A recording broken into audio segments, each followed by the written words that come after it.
Hello everybody and welcome to Guardians. Today was going to do a little bit of tips and tricks on blades we were going to talk about. I know I did a little bit of a short on this one, but let's get into an actual in-depth training about how to use these lovely things here. Alright, so without much further ado, let's go ahead and get on into it. First thing on blades when we get into these is you want to upgrade them. That is the first step on being able to be an amazing bladesman in Guardians. Now first, let's go ahead and talk about level 1. So level 1 gets you the ability to do lunging. And what lunging will be able to do is have it where when you get them open, you have them in this position here. When you punch, you'll be able to go forward really quickly and be able to lunge into them. You'll have enemies coming at you, you can lunge into them and be able to go through like a line of them. And I always get 2 blades so you can do 1-2 punch combo. And you'll actually be able to start getting the practice in on the timing, so you don't have to go fast with the timing, but you'll want to have a nice steady pace, and that'll be able to get you lunging through enemies in no time at all. Level 2 is deflecting projectiles is basically what it is. I hardly use this very much, but if you do want to use them, I'll go ahead and show you how to do it, and let's go ahead and get into that.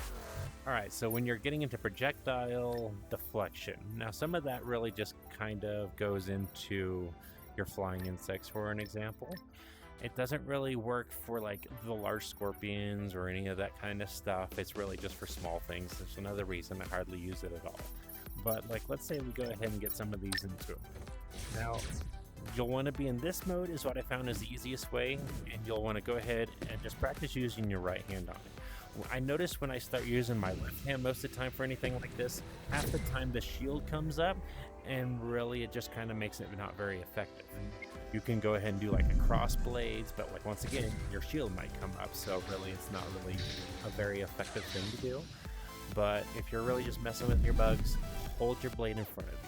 Don't go swinging it like a bat going at a baseball, because most of the time there's this latency in the game where that projectile might be in a different position than what your actual blade is.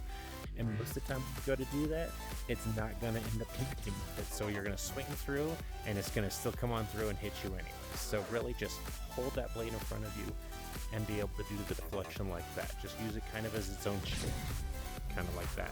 So let's get into the last good part. Now let's go ahead and talk about level 3. This is the most expensive upgrade in the game. With our 10,000 research points, it takes a while to get to. It took me I think a month or something to get to, but I didn't buy anything else until then. That was the one thing I was trying to get to. Now, when you have level 1, all you can really do is go through one bug at a time. Per swing is really all it's really able to do. But when you get into these, you can go through a whole lineup of them. And I like to do that 1-2 combo with that line. That's going to be very imperative that being able to get that done. So what you'll see me do a lot of the time is when you have bugs coming at you, try to have each swing work. Try to go through multiple bugs in one motion. Don't try to go through just one bug at a time, but try to just line these guys up. So every one of these thrusts, you can try to take out at least 2 or 3 of them if you can. Otherwise, I'll stick to just running the gunner most of the time, but when you start getting a whole line of bugs coming at you, go ahead and just get into that. Of course, with that being said, pay attention to what bugs are coming at you. If you have bomb bugs coming at you, this might be a bit of a death wish. Sometimes you can actually get away with it a little bit, though, if you have your blades high enough. So I kind of just pay attention on the height of them, but really, most of the time, it's hardly a chance that's worth even risking. So when you get bomb bugs into this mix, and you can kind of go just right above them, and you'll still be able to hit the bugs that's right above them without actually hitting the bomb bugs. So just keep your blades up high and being able to avoid those guys. So another thing when you're starting to do these bugs here is let's get into queens. Queens is the beast that a lot of blades swordsmen are going to take these guys out and start ripping into them. Now, along with queens, you can do this with scorpions, reavers, and some of the bigger ones just like that. And I'm going to do a method which I call is blending. This works really good on those huge bugs and also in hives. That's very important to remember with hives. So blending is when you have blades out and when you're into something major and like you're almost got your body physically inside of it, just start going back and forth with your triggers really quick, switching positions. And what that's going to do is start damaging them with every press of that trigger that you're going to end up doing. So you'll be able to start taking them out really quickly. Like let's get into a reaver, for example. So like one thrust into it and start blending really fast. Takes them out in no time at all. Scorpions, you can do the same thing, but they have this really weird hitbox on them that sometimes you'll find yourself pushing the scorpion more than it's actually damaging the scorpion, because their reach is kind of a pain in the butt. So sometimes when I'm getting into those scorpions, you can like thrust your way right into it, and sometimes that'll work, but like that one he's pushing a little bit, so sometimes I'll teleport right up into him. And I'll just use that combination of that, like teleporting up into the scorpion a bit to try to get up into him, just to cancel out that hitbox a little bit. Now for the big one, let's get into this queen here. Queens are only able to die in two spots, the head and the tail. And if you get really good at this, you'll want to push yourself around her to where you're keeping around behind her the best you can, and just keep blending away on that. And that way you were able to like get up around her, and sometimes even if you're not hitting the tail on her, you're still doing some pretty decent damage up underneath of her stomach. So just don't stop blending. Just keep on going. And it really sucks when you get those 2 or 3 queens at a time. You might start considering a different technique, because as you're working on one queen, one or the other two is gonna like start spitting on you, or they're gonna start being able to gang up on you, and that really don't work so well. If you get into that position, I would use like one of your mind control grenades out of the armory or something like that. Because why do 1 queen when you can hit 3 queens with a mind control grenade and then tell them where to go? We're gonna get that into another video though. So we've went over some of the basics for the blades, but now what I want you to understand is there's more to blades, to being able to be a blade master, than just going around and hitting crap with your blades all day long. You'll want to keep a good idea of what's going on in your surroundings. So like listen for audio cues on a continuous basis. Being able to check your surroundings for any like zappers coming at you, that's another audio cue. If you hear a zapper near you and you're not exactly sure where it's at, just throw your shield up quickly. And if you can get that shield up in a good time, it might save your life. Even if you're not sure if it's looking at you, it's worth just throwing your shield up anyways. Another thing to do is just being able to keep kind of a good idea of like the bugs that are surrounding you too. Now that shield is used for more than just blocking zappers or projectiles. So that little thing can be really handy too when you're like finding yourself digging into a nest and you're just trying to buy yourself like another second or two just to like shred that thing so you don't have to focus on the bug so much.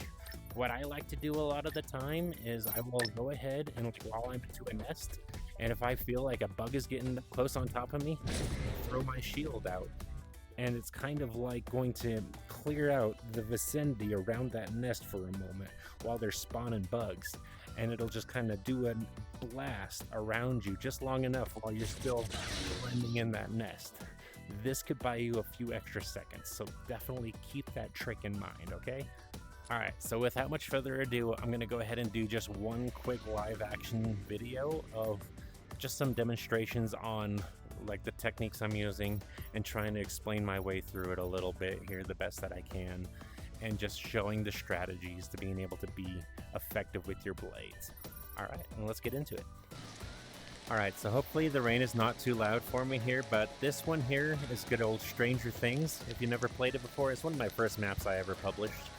And I'm going to do this one just because I'm very familiar with it, but I can show you like there's a big fight scene at the end and how to like push through those fight scenes really quickly and being able to eliminate a lot of mess really quickly.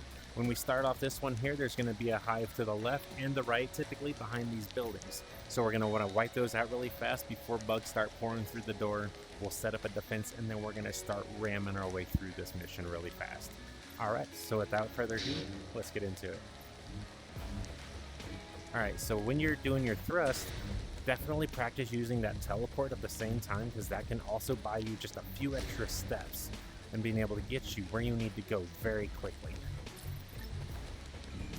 Let's go ahead and we're going to set up a defense really fast because there's going to be a line coming through this door in a second. I do like to have a combo of the AK-20 and the sniper rifle for a lot of these fly-in units, those bigger ones. It's very effective with that.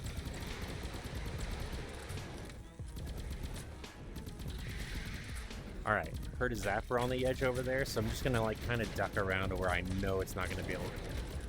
Alright, we got a lot coming in, so let's go ahead and just ram our way right into it. Making sure we're not going to get hit by that zapper through the wall or anything like that.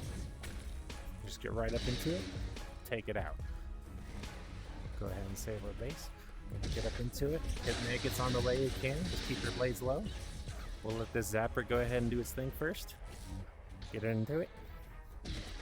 Little jump up into this one. Teleport down, get yourself down quick to the ground as fast as possible. Go ahead and knock these guys out since our droids are being useless. What's new, right? Alright. You can jump up into these guys if you want, but you're more likely going to die than anything, so it's not really worth it sometimes. Go ahead and blend in the mist. Knock it out. Alright, so we know there's a bunch of zappers out there that we're not going to be able to hit with our blades so effectively.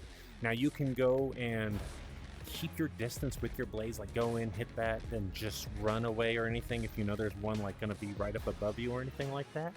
But what I would recommend going ahead and doing in some situations just to save us some time is this invisible thing. If you can get that power up or pick it up out of a box somewhere, that will save you so much time. And also, a fun thing, while you're invisible, don't be afraid to throw that airstrike down if you really are looking for some desperate measures really fast. Sometimes I'll throw an airstrike down just to clear a whole bunch of bugs in the vicinity while I go and take out 7 or so nests in the area. Right. So I know there's nests on the left side and the right side and right up the center. But what I'm going to go ahead and try to do with that invisibility is try to knock out them just as quickly as I can. Alright, let's get into it. Don't waste any time with that. Just get into it. If the zappers are high enough, you'll be able to just knock them out while you're running by their heads. Get in, blend. Get in, blend. Make sure there's one in here. Blend. Blend. These mushrooms you are able to kill really quickly as well if you end up getting to those mushrooms. Now, we know that some zappers got a line on us, so we're going to go ahead.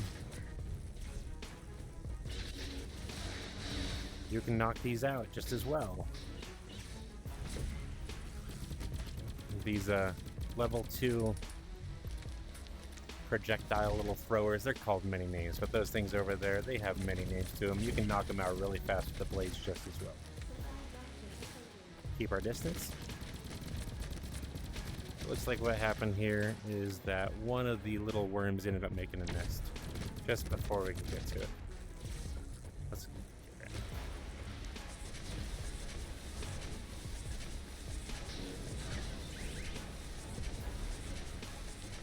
This one's always a fun race for worms.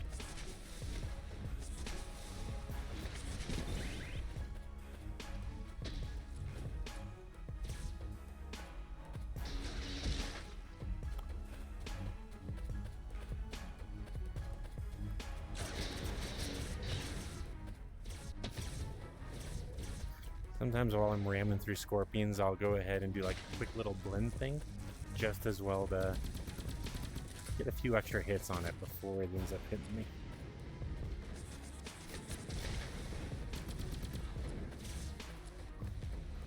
These mushrooms, usually you can hit them in just one quick motion with these things.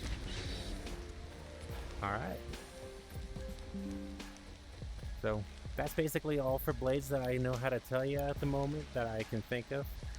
If there's any questions, definitely let me know, and I really hope this helps. And I don't say this very often, I keep forgetting, but if this was helpful, definitely don't be afraid to send a like, subscribe, or anything to the channel. It helps out, and I'm trying to help out the community as much as possible. So I appreciate it. Thank you very much. Have a great day.